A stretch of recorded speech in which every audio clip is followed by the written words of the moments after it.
Okay, so welcome everyone to class 50.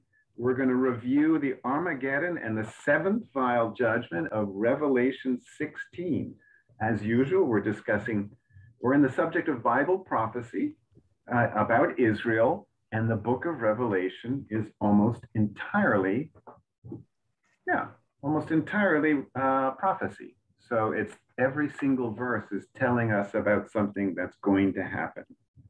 So let's start. So Ju, can you please read Revelation 16:16 in English, please? And he gathered them together into a place called in the Hebrew tongue, Armageddon. Armageddon. Very good.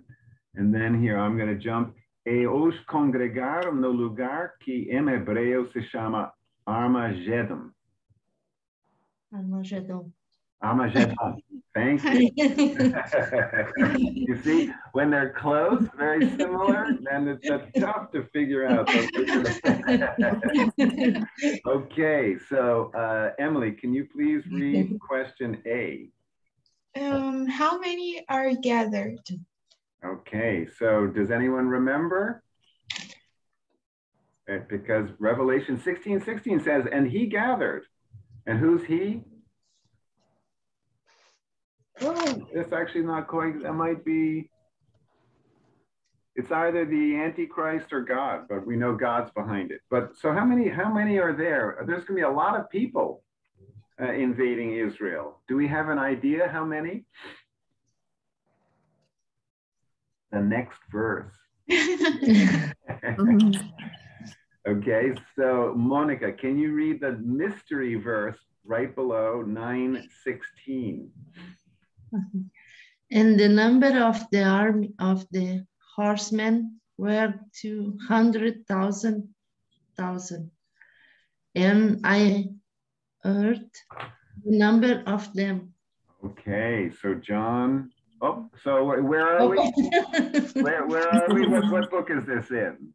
John. No. No. John also wrote another book that's kind of important, right? Oh, Revelation. Exactly. It's mistakenly called the Revelation of John. It is not. It's the revelation of Jesus Christ through John, right? Okay, so, and does someone have that in Portuguese, please? O número dos exércitos da cavalaria era de 20.000 vezes 10 milhares. Eu ouvi o seu número. Okay, thank you. So 1,000 times 1,000 is 1 million. So 200,000 is 200 million. That's a lot. That's a lot of soldiers, a lot of horsemen, it says here. Okay, so Monica read that. So then, Ju, can you please read question B? Why march a huge army by land and not move by air or sea? Okay, yeah, we're reviewing last class, but sometimes I think things through and try to clarify. So this is strange. Why in the end days during the tribulation would you move such an army so slowly? They're like marching, maybe they're on horse. Any ideas? Maybe the war of Gog and Magog happened and there's no planes, airplanes. Absolutely right. That's a very good response. So, maybe there were some nuclear bombs that already destroyed, places such as Great Britain, the United States. And another thing, remember, in the Great Tribulation, there are a lot of natural disasters, is what we call them, but they're God judgments, including plagues, including destruction of all vegetable life, so plants, crops, the sea is poisoned, lots of bad things happen, and the possibility is there's no oil, there's no gasoline. Yeah. Okay, so things are really in bad shape, you know, because if you're in China and you have 150 million soldiers ready to join Satan's army, well, you would put them on ships and planes if you could, but it sounds like they can't. So anyway, that's all speculation. So let's go. Emily, can you read question C? How large is the gathering space? Okay, so we're still focused on this, that Revelation 16:16, and he gathered them into a place called in the Hebrew tongue Armageddon. So is it a pretty big space? To fit 200 million, it better be big, right? So the answer is where? In the next verse. Okay, but here, oh, there we are. There it is. And so, Monica, can you read the mystery verse or mystery book, chapter 14:20? And the winepress was trodden without the city, and blood came out of the winepress, even unto the horse bridles, by the space of 1,600 furlongs. Very good. Horse bridles. Bridle. Yeah, very good. Okay, and who has, so what book are we in? Revelation. Yes, absolutely. So can someone read that in Portuguese, please?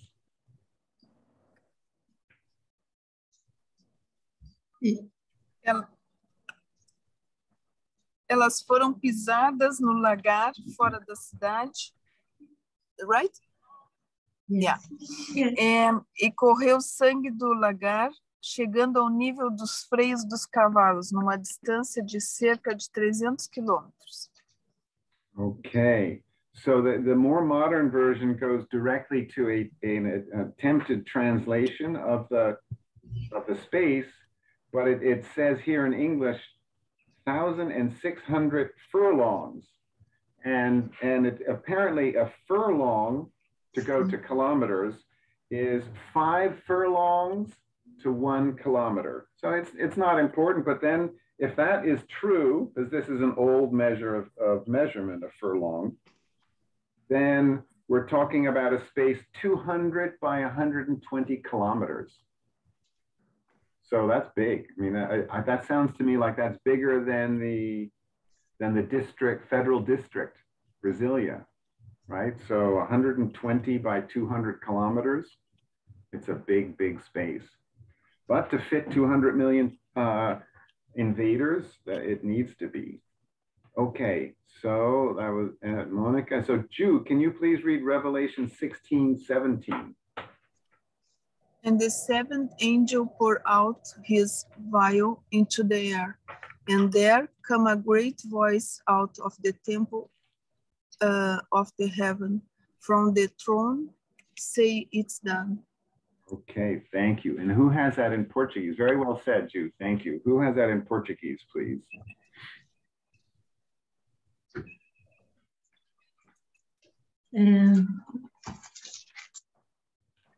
Então derramou o sétimo anjo a sua taça pelo ar, e saiu grande voz do santuário, do lado do trono, dizendo, feito está. Okay, so more heavy verses. So Emily, can you please read question D in English? When was the last time a phrase similar to "it is done" used? Okay, so do you remember from last class? So when was the last time? It's a big statement, and this statement is, you know, a voice out of the temple of heaven from the throne. Sounds like this is heard all over the earth. So this is a big voice. So when was the last time there was a voice that was so important? Crucifixion. Exactly, Jesus at the cross. So then the next verse, do you remember which book we're in? So it's a mystery book, chapter 19, verse 30. Do you remember which book that is? You said the name earlier. You said John. John. Exactly. Okay, Monica, can you please read John 19:30 in English, please? When Jesus therefore had received the vinegar, he said, "It's finished." And he bowed his head and gave up the ghost. Ok. E quando Jesus tomou o vinagre, disse, está consumado. E inclinando a cabeça, entregou o espírito. Okay, so here in English it says, it is finished, which is quite close to it is done.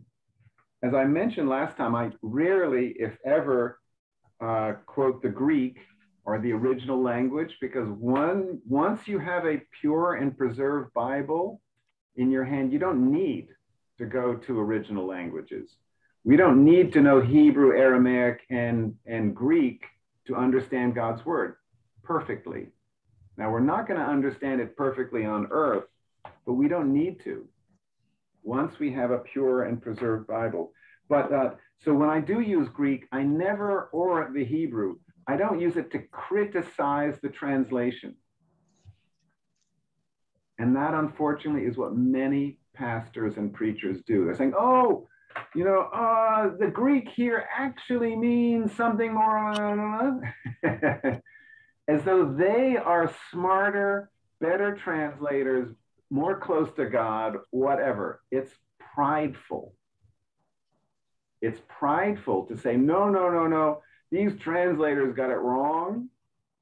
And specifically the King James Bible, and I shared this in the Bible history course, the class, the King James Bible was an incredible process. Over 50 of the smartest professors, men, Bible scholars in Great Britain, which was, and over 7 years, and every word was checked 13 times by not just individual, 13 times by groups of individuals. Every word was carefully chosen and inspired, I believe. So I never use the original language to criticize a translation. Only if it like adds interest. You're like, wow, look at that. That's kind of cool. So to add to the translation, no, I think it's okay. So the Greek word is telestai, and it means paid in full, which is kind of interesting because, okay, it is finished. Well, paid in full is like an accounting term. You know, so you have a piece of paper and your accountant and someone pays the bill and go, boom, the stamp goes paid in full. And now you've no more debt. There's no more debt. It's been paid and paid in full. And so that is a wonderful reminder that it is finished because why? Because Jesus paid in full for our sins. In full. There's nothing we can or could do more. He paid in full. All we have to do is accept his incredible offer. Okay, so Ben, yes. sorry. Does ghost mean the same thing as spirit? Because I hear a lot of time people saying the Holy Ghost. You're right. It is. It's a very good question, because as you see here, it says gave up the ghost at the end of John 19:30, and maybe the Portuguese has the equivalent of spirit. In English, they're the same. Oh. In contemporary English, ghost is now used much more for a phantasm. Yeah. Okay, so it's now used like, you know, so Casper the ghost, so it's a little white figure. Woo! So there's lots of ghosts over Halloween. Right? So we don't say spirits, but it's really the idea, and the Bible shows us it's the same thing. So the idea that a ghost and a spirit, so Holy Ghost, Holy Spirit is synonymous. Oh, okay. Thank you. And spooky is for use for kids, or only kids, or Yeah. No, spooky No? is just it's a kid phrase. It's not used by adults so much. Like that ghost is spooky. You. So so spook kind of sounds like boo, spook. Yeah. Okay, so spooky is just a kind of a somewhat immature way to say that something frightened you or is frightening. Okay, so a spooky ghost. All right, so that was, so Ju, can you please read Revelation 16:18 in English? And Emily, that was a good question. And so, and never say I'm sorry for like asking a question. It's always a pleasure. And sometimes, and if I don't stop, you say, well, put your hand up and say, wait. All right. Okay, Ju, please go ahead. And there were voices and thunders and lightnings, and there was a great earthquake, such as was not since men were upon the earth, so mighty and earthquake and so great. Okay, thank you. A couple of minor suggestions in pronunciation improvement. Lightnings. Lightnings. Yeah, lightning. so it's like that extra N in there is strange. So it's lightnings, and was not since men were upon the earth. Science so men? Since. Since. Yeah. Means? Exactly, since. So not, it was not since or from that time. So it's a short way of saying from that time. So not since. Okay. And remember, because partly there's two consonants, there's the N and the C, it's unlikely it would be science, because then the I is open, and no. So again, English is irregular, but no, if you have to guess, this is then a closed I, so since. Since, okay. All right, so who has that in Portuguese, please?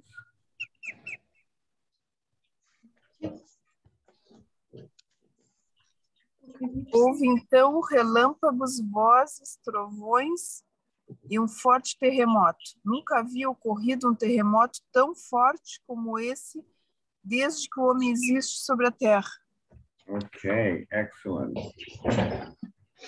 And so that was, so Emily, can you please read question E? The preterists believe the apocalypse already occurred in the first century. Is that possible? Okay, so this is a slightly different question from not strictly a review of last week, but I thought I would add this in.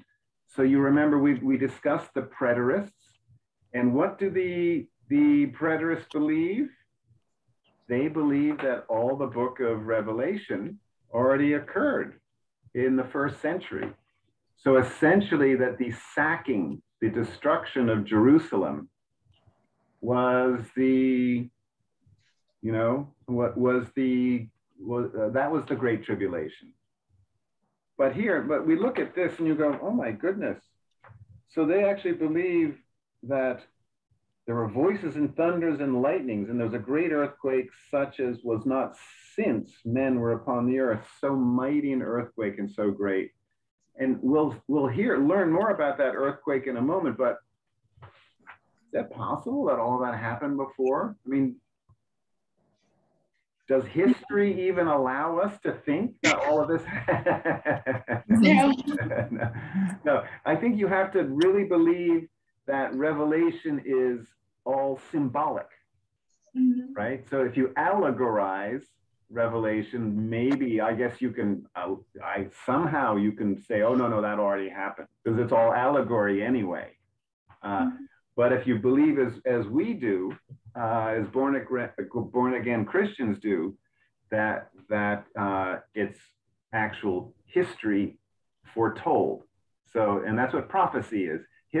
Bible prophecy is it's history foretold.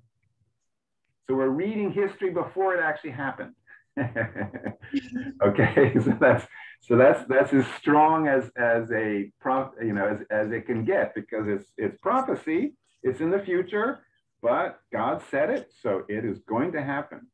And we believe it's literal. So Monica, can you please read Revelation 16:19? And the great city was divided into 3 parts, and the cities of the nations fell, and great Babylon come in remembrance before God, to give unto her the cup of the wine of the fierceness of his wrath. Okay, very good. There's a lot of more complicated words there. But first, after Babylon, I think you said come, so it's Babylon came, so past tense. And then in the word soon after remembrance, I didn't hear the end. So I think you said remembras, right? But you want to make sure to get the N in there, remembrance. And then the wine of the fierceness. So fear is more open. So the IE, when you have vowels together, it's more likely you have an open pronunciation. So it's not fierceness, it's fierceness. Okay, so again, another heavy verse. So who has that in Portuguese, please? E a grande cidade se dividiu em 3 partes, e caíram as cidades das nações. E lembrou-se Deus da grande Babilônia para dar-lhe o cálice do vinho do furor da sua ira. Okay, thank you. So here we are, we're back to this wonderful biblical phrase, cup of the wine of the fierceness of his wrath. Wow. Okay, so, what power the words have, even the sound of them. And this is one of the beauties of the King James Bible. It is poetic and musical. It uses, and so the translators took a lot of time to turn every verse in English into something that is easy to memorize because it is musical. So just listen to give unto her the cup of the wine of the fierceness of his wrath. So it's like a locomotive train. It's like boom, boom, boom, boom, and it goes perfectly with the meaning. Okay, so it really is beautifully, incredibly inspired how it was written. Okay, so Ju, can you please read question F? What might Babylon be or represent? Okay, so here we are. We're it says in great Babylon came in remembrance before God. And so here we are in the book of Revelation. And there was an actual Babylon. So we know that the Israelis were in exile in Babylon, including Daniel, correct, for 70 years. But here, what do you think? What does Great Babylon represent? Sin. That too, I think so. So it's a sinful place, right? So it's not like a sin, but maybe it's a source of, I don't know. Now, we're going to read a little bit more about it in just the next verse coming up. But maybe we'll come back to this question, because it's a good question, because actually this chapter 17 and 18 are almost entirely about what's called Mystery Babylon. And just so you don't have to read them, I read this book, which is quite big, so over 500 pages. And it's all about Mystery Babylon. Okay, so David Hunt, who's now deceased, one of my favorite Bible teachers, he just goes into great depth really about the next 2 chapters that we're going to read, chapter 17 and 18. Okay, so I read this so you don't have to. Okay, at the same time, I think you all know this. The only reason I teach English class is not so people can understand American songs, listen to American movies, and all the horrible culture that is now coming from America, or even to travel, all as useful and inspired as some travel can be. No, I teach English because English, I believe, is God's chosen language now.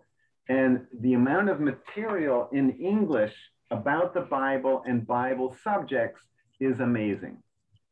And so in Portuguese, my experience is there's a lot less material, and some of it is translated from English books. But you know, the United States has been an evangelical or Christian nation for a long time. All right, since its founding in 1631. All right, it's almost the only nation on earth founded as a Christian nation. And so Protestants, as we're called here, have been studying the Bible for now over almost 400 years. And so there's lots of books. There's been lots of interpretation, lots of books. And so English is a great way to get closer to the Word of God. All right, you don't need to go to other people's interpretations, but it helps me a lot. All right, I love the Holy Spirit's help in understanding the Bible, but I particularly love reading books about the Bible. So it keeps me busy. Ben, who is the right? David Hunt. David. Yeah. So David Hunt, A Woman Rides the Beast. Okay. So he was an incredible man of God. He lectured and he gave talks all over the world in English. And I was given a present by one of my Christian brothers here, a DVD with 100 of his talks over his career. And when I go on long drives, long road trips, I listen to 100 different lectures on various biblical subjects. Okay, so he's a terrific explicator or clarifier, interpreter of the Bible. So, and so that was Jew. So Emily, can you please read question G? How important is the fall of Babylon? Okay, so what do you think? Is the fall of Babylon very important, or is it kind of minor? I think it's important. Yeah. And I just hinted why. Chapter 17 and 18, they are kind of parenthetical. They stop the chronological account. If you went to just for chronology, you would go from chapter 16 and then go directly to chapter 19 to go, okay, this happened, boom, boom, boom, boom, boom, boom. We now have 2 chapters that are no longer chronological, because now we're going back to learn much, much more about Mystery Babylon and the fall of Babylon. And so in fact, the next verse, Monica, can you please read the next verse, which is a mystery book, chapter 14, verse 8. Okay. And there followed another angel, saying, Babylon is falling, that great city, because she made all nations drink of the wine of the wrath of her fornication. Wow. Okay. So I'm going to give you, so what book do you think this is?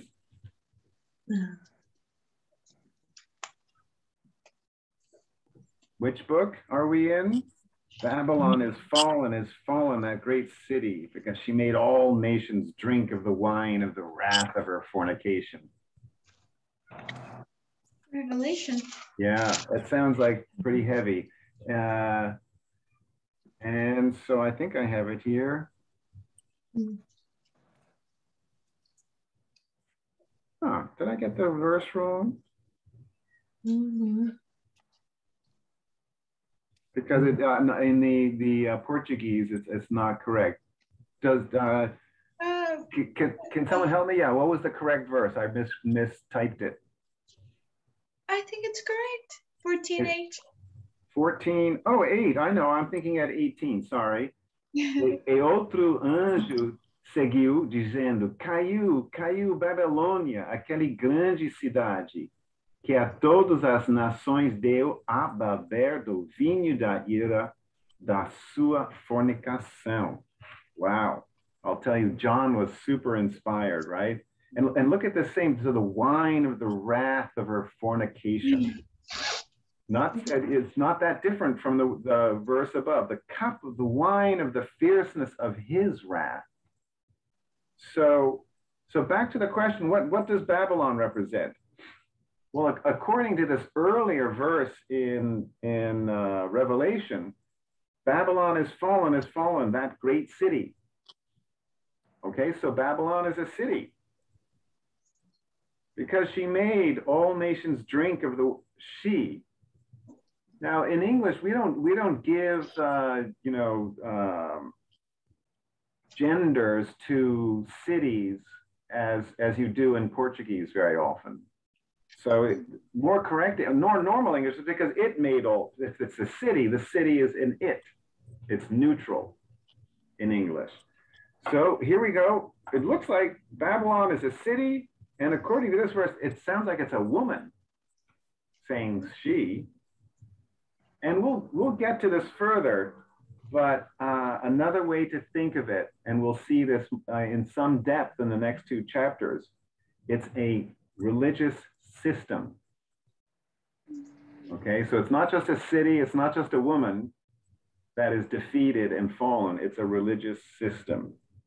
Okay, so let's go to Revelation. So Ju, can you read Revelation 16:20? And this is an important, this verse is telling us, well, maybe this didn't happen in the 1st century, according to the preterists. So can you read Revelation 16:20, please? Okay. And every island filled away, and the mountains were not found. Okay, and that's every island fled away. Island. Yeah, with a L, so fled. Okay, so does that, and 16:20, e toda a ilha fugiu e os montes não se acharam. Wow. Okay, so it doesn't sound to me like that happened in the 1st century. But I don't know, maybe I'm a little slow. Okay, so Emily, can you read question H, please? These are the biggest convulsions on Earth since when? Okay, so what do you think? Noah's flood. Absolutely right, as we discussed last time, because water all over the Earth changed a lot of the Earth.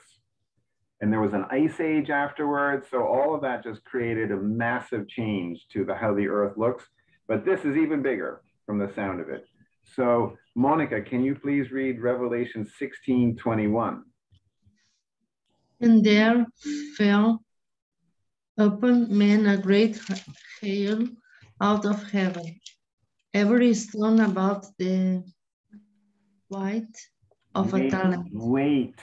Yeah. Weight of a talent, and men blasphemed God because of the plague of the hail, for the plague thereof was exceeding great.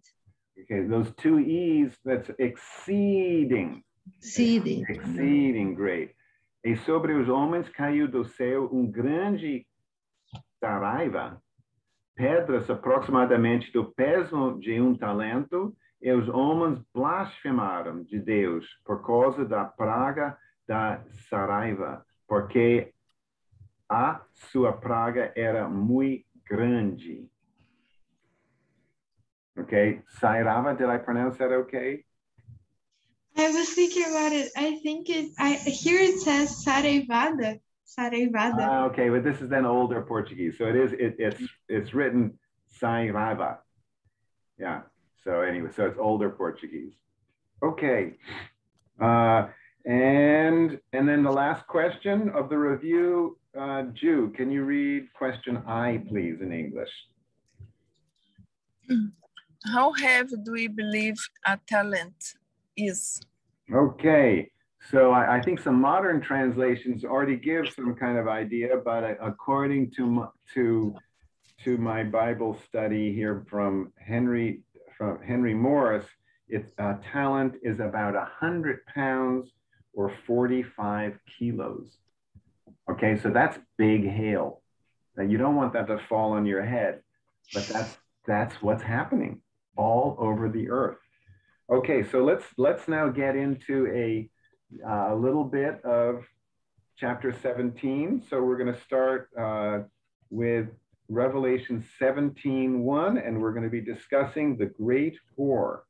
And so, Monica, can you please read Revelation 17:1? Oh, did I? No, sorry, Emily. Yeah, Emily. And there came one of the seven angels which had the seven vials, and talked with me, saying unto me, Come hither, I will shew unto thee the judgment of the great whore that sitteth upon many waters. I pronounce the shoe the same way, but I've learned from others that even though it's written that way, it can be pronounced show. So this is just so it's a funny old writing of it, but it can be pronounced the same way. Oh, and I'm going to go right ahead. And veio dos sete anjos que tinham as sete taças e falou comigo, dizendo-me, vem, mostrar-te-ei a condenação da grande prostituta que está assentado sobre muitas águas. Okay, so things are going to get complicated now. Let's see. So let's hang in there together and see if we can understand what Jesus Christ wants us to know through John in this incredible book, the only book in the Bible that you get a blessing just for reading it. So, Monica, can you please read question 1? Is the great war sitting upon the ocean? And okay, and that WH is pronounced, it's almost like a silent W, so it's whore. Yes. Great whore. So what do you think? It says the great whore that sitteth upon many waters. Is she sitting out in the ocean? It sounds like it. But often the Bible explains itself. So patience, it's not the ocean. It represents something else. So let's go. Jude, can you read Revelation 17:15? So it's a good reason to never take one verse out of context, but to read a verse in context. So you need to read the verses beforehand and the verses after, and they will help you better understand the individual verse. So Jude, can you please read Revelation 17:15? And he said unto me, the waters which thou sawest where the whore seated were peoples and multitudes and nations and tongues. Okay, thank you. Well, there's our answer. E disse-me, as águas que viste, onde se assenta a prostituta, são povos e multidões e nações e línguas. Okay, so obviously the Bible is speaking metaphorically here. All right, so it's talking about sitteth upon many waters, and that is a metaphor, and it explains in verse 15, for peoples, multitudes, and nations and tongues. Let's also look at Revelation 17:3. Can you please read that in English, Emily? So he carried me away in the spirit into the wilderness, and I saw a woman sit upon a scarlet-colored beast, full of names of blasphemy, having 7 heads and 10 horns. E leva-mo em espírito a deserto e vi uma mulher assentada sobre uma besta de cor de escarlata, que estava cheia de nomes de blasfêmia, e tinha 7 cabeças e 10 chifres. Wow. So the images are getting quite florid. So let's go. Monica, can you please read question 2 in English? Okay. Given the elaboration of verses 3 and 15, in the image more likely real or symbolic? Okay, so I think we already discussed it. It now, right, because the Holy Spirit is now giving us more elaboration with verses 3 and 15. And so it's sounding what? Is this image of the great horse sitting upon the waters, is it a real image or symbolic? It's symbolic. Symbolic. Yeah, okay. So there's a danger. For instance, the Catholic Church believes that the book of Revelation is all allegory. To allegorize the Bible is a dangerous thing. It's a way to avoid the literal words of God. All right, so allegorizing makes it much easier for men to go, you know what, I don't think it really means that, it's something else, it's, you know. So it's important when the Bible is clear that something is symbolic. Okay, when Jesus says, I am the door, he doesn't mean he actually is a door, right? Okay, he's speaking symbolically. Okay, so you go through the door, you go through me to the Father just like you go through a door. Okay, so it's important to be clear when it's symbolic, but not allegorize or turn everything into symbol. So Ju, can you read question 3 in English, please? A ride on a beast demonstration, what correct characteristics? Okay, so a rider, okay, so a rider on a beast demonstrates what characteristics? So what do you think? I'm just speaking generally. So here we have apparently a woman sitting up on a beast, which sounds like she's riding it. So what is riding on top of something what are the characteristics of that? Well, is she controlling the beast? Yeah, it's kind of, sorry? Authority. Exactly. So it's like dominance, authority, leading, right? When you're riding a horse, if you're an okay rider, right? You're not doing it for the first time, you're leading the horse, you're dominating. And often the idea of riding on a horse, remember Jesus enters Jerusalem riding on a foal of an ass, so which is a baby donkey, more or less. To receive, the Messiah, he really should be riding on like a big fancy horse. So when you enter somewhere on a horse or on a beast, it's usually with prominence. Or that's how a king arrives. It's how the Messiah should arrive, they thought. Okay, so this is a sign of dominance. This woman is dominating the beast, and she's riding it to prominence. All right, so these are just some thoughts, of the images we're seeing. So Emily, can you read Revelation 17:2? And we're just about done. With whom the kings of the earth have committed fornication, and the inhabitants of the earth have been made drunk with the wine of her fornication. Wow, okay, again, another heavy, heavy verse. Com a qual fornicaram os reis da terra, e os que habitam na terra se embebedaram como vinho da sua fornicação. Embebedaram. Embebedaram. Thank you for that. That's a new word for me, or that conjugation of it. Okay. I have another thing. You said earlier, besta, but it's besta. Okay. Besta. Besta. Yes. And what did I say before? It sounds similar to me. It's you said more like besta. Besta. Okay, like an A almost. B. B. Yeah. Okay, B. Besta. Okay, thank you. An important word to get right because we know who the real Besta is in this in this book, you know. So all right, so let's go to question 4, and that would be Monica. Can you read question 4? Which is in view here, physical or spiritual fornication? Okay, so what do you think?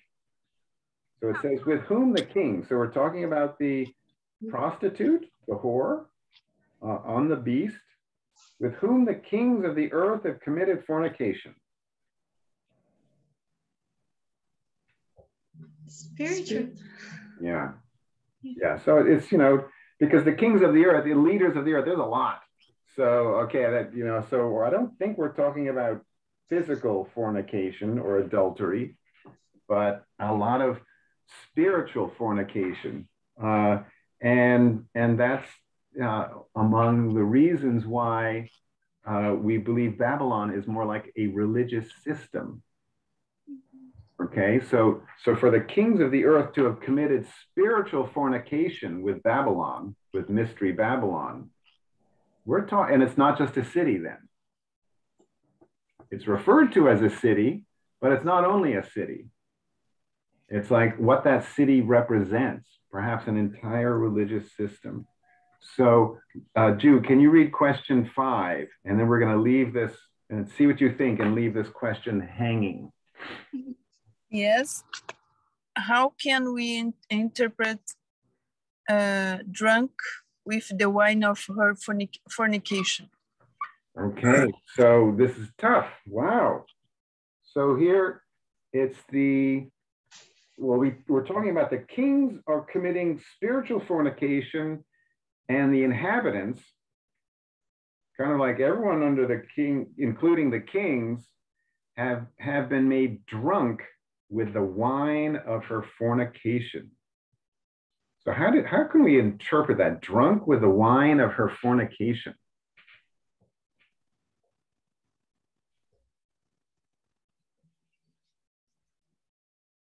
What do you think?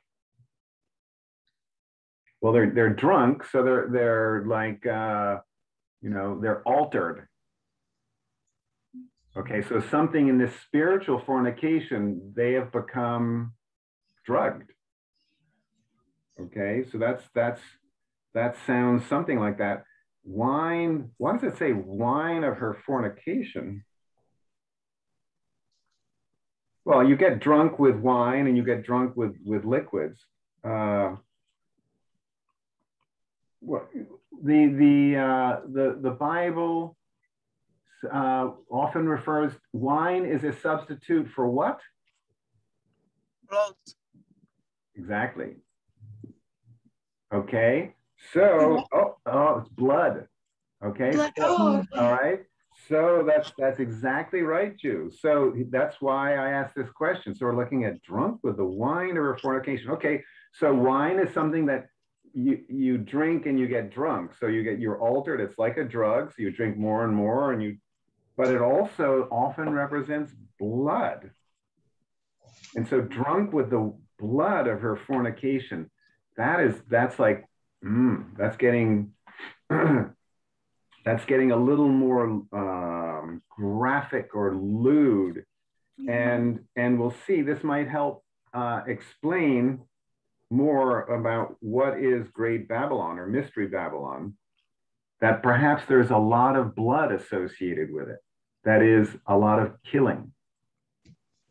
Okay, so just leave that in the back of your mind. Okay, so drunk with the wine of her fornication might also mean not just this is a way to get drunk or to be drugged or be altered in your conscience, but it also might represent blood and bloodletting, which would be a lot of killing going on. Okay, so all of these are like hints or clues in English. Clue is C-L-U-E.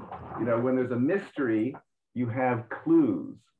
And here we go. I'll put that in. So, Uma dica. exactly. So So that's just, so this is a really interesting chapter. And so we're starting already with some clues, and we're going to leave it there. So any questions or comments about tonight's class? I have a question, but it's not about the class.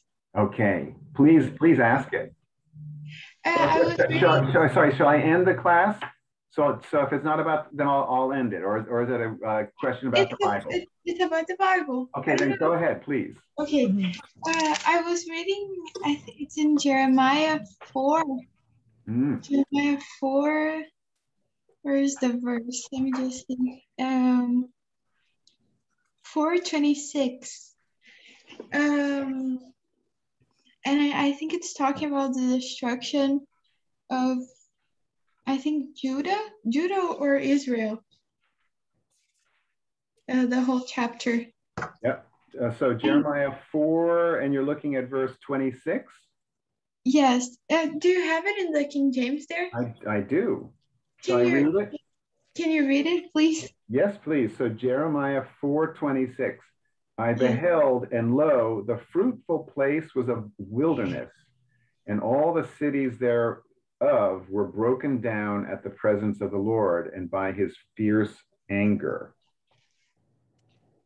Oh, sorry, I think that's the wrong verse. It is one. Let me just see. Can I just take my Bible real quickly? I have it marked. Sure. But here, actually, 2 verses before is a verse that's very appropriate to what we just discussed. So maybe is that verse 24 is, I beheld the mountains, and lo, they trembled, and all the hills moved lightly. That reflects very well the verse we just read, which is was 16. Where is it? 16. 20, and every island fled away, and the mountains were not found. So Jeremiah is talking about the Great Tribulation, apparently. Oh no, sorry, I found it now. It's 4:23. Okay. And I beheld the earth, and lo, it was without form and void, and the heavens, and they had no light. I was a little bit confused with this verse because it 23? Yep. Yes, 23. I wanted to ask you because here in the comments it talks about the gap theory. Mm-hmm. And it talks about, where does it say here? The context here, both before and after, make it clear that the whole chapter is describing the coming destruction of Judah, not some mysterious prehistoric cataclysm destroying the primeval world. I was kind of I wanted to ask you because it seems like a little bit out of context, this verse. It seems like it stopped the context, and then it kind of like a parenthesis. Yeah, absolutely. Because and I'm so glad you're reading your Henry Morris study Bible with the King James Bible, and he does mention that this is, first of all, in the comment above, that this does seem to be a parenthetical verse, because I beheld the earth, and lo, it was without form and void, and the heavens, they had no light. This is at the creation of the earth, right? So we're back in Genesis, and why Jeremiah went back to Genesis, and then he jumps in verse 24 and then 25 to Great Tribulation. Then we're first of all, this is called prophetic compression. Okay. Sometimes within the same verse, the first half of the verse is separated from the second half of the verse by 2,000 years. Okay. So that this is referring to Genesis seems pretty clear. And then Henry Morris's note is that this is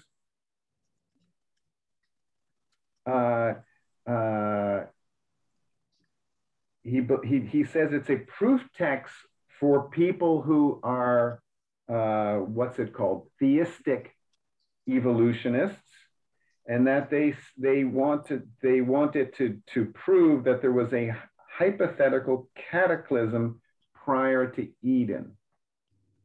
And why is that important? Because only with a cataclysm, and this is what the gap theory is, it adds in a huge like disaster between Genesis 1:1 and Genesis 1:2. And why?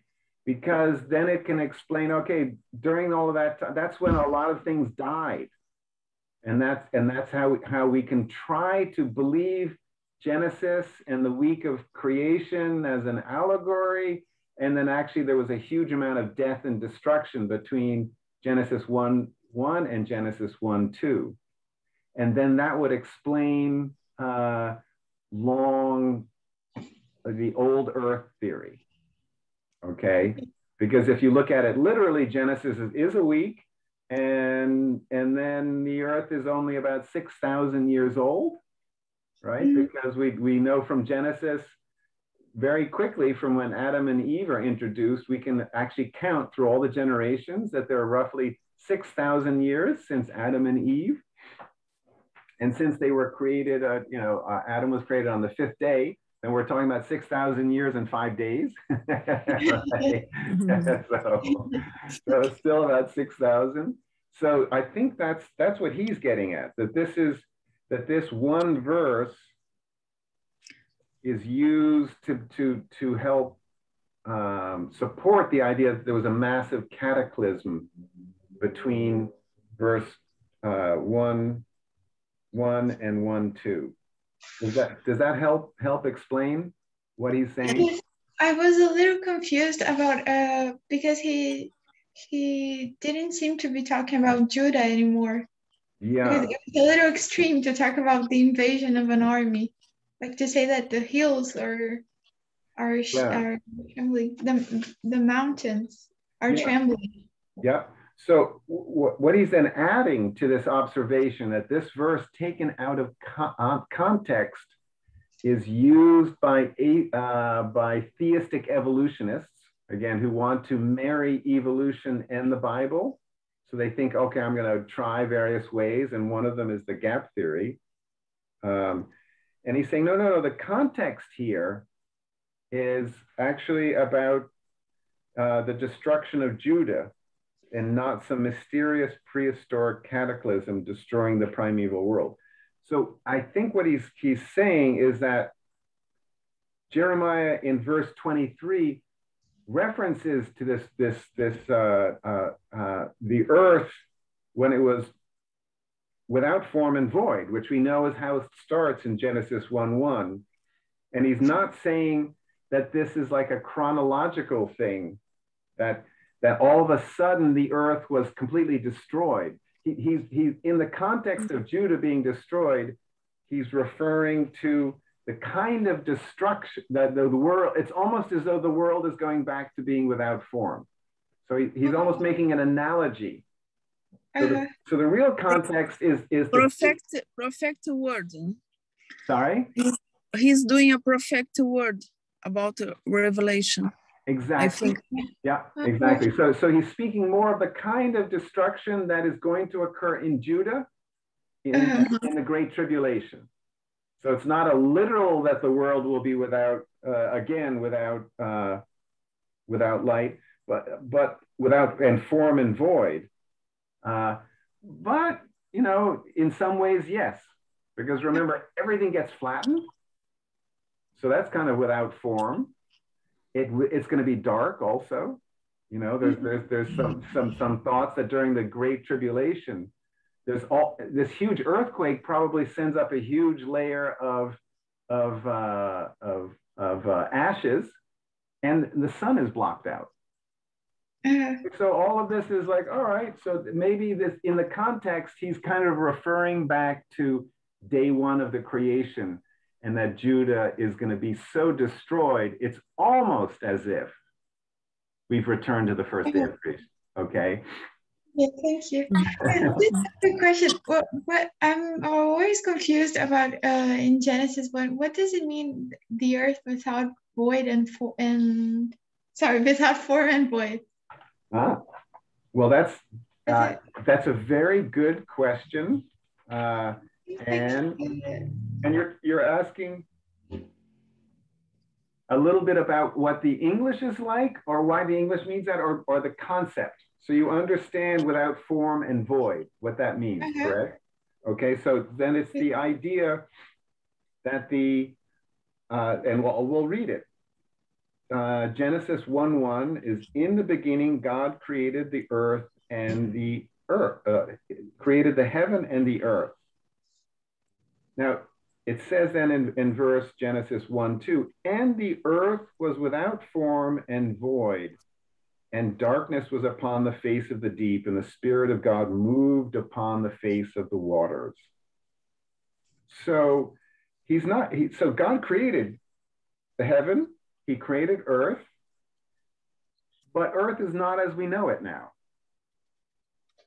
So one way to think of it is, okay, if there's a spirit moving upon the face of the waters, then it sounds like we have a sphere, we have a globe, but maybe it's all covered with a mist and with waters. And, you can think there's not even any light yet, but the spirit already is around. And so when he says the earth was without form and void, in a sense, it's just saying, it's nothing like we know the earth today. It was undefined. Another way to think of it is undefined. Okay. It's hard for me to understand. I don't know if it's the expression, but how can it be void? It doesn't have volume? Well, I think that's your void sounds like that. Sort of physically void would mean like exactly as you say. So, exactly, that it's void, it's like empty. But it doesn't necessarily, so without form and void is kind of just saying, okay, so there's nothing there that we can see or get a mess. Like a mess. Yeah, chaos. So it's chaos. But it's not quite chaos, and that's maybe the wrong word, because God created it. So he didn't create chaos, but he created something that was without definition. And so without form and void is a way of I think, clarifying without definition. It's not saying that it's like a black hole. Okay. That it's void and then energy is like being sucked into. Okay. Because I always had difficulty understanding this, because when I read it, I would think about the Big Bang, so matter and energy. Yeah. So understood, but that's but do realize, Emily, that then thinking of the Big Bang is a little bit just as Henry Morris is warning against. That's trying to see the evolution, the religion of evolution, because that's what it is, the religion of evolution, and trying to marry it with God's literal word. And so you don't want to think of the Big Bang, because that is something that's been created in the minds of scientists. And maybe they got some of their ideas from some of the first of the Bible's first words, right? One of the amazing things about the Bible, and we'll end on that, is that there are many religious books from many cultures and countries around the world. The Bible is the only one that specifically describes how the world was made. Okay. The others, including Hinduism, Buddhism, they talk about first there was chaos, like a chaos god or something. There was like chaos, and then all of a sudden, boom. But they don't tell you. They don't tell you what the process was. So this God's inspired word is the only one that gives us the true history and gives us insight into his creation process. Okay. And he's very specific, you know, so each day there's a certain thing going on. He's creating this after this after this. So it's the eyewitness account. And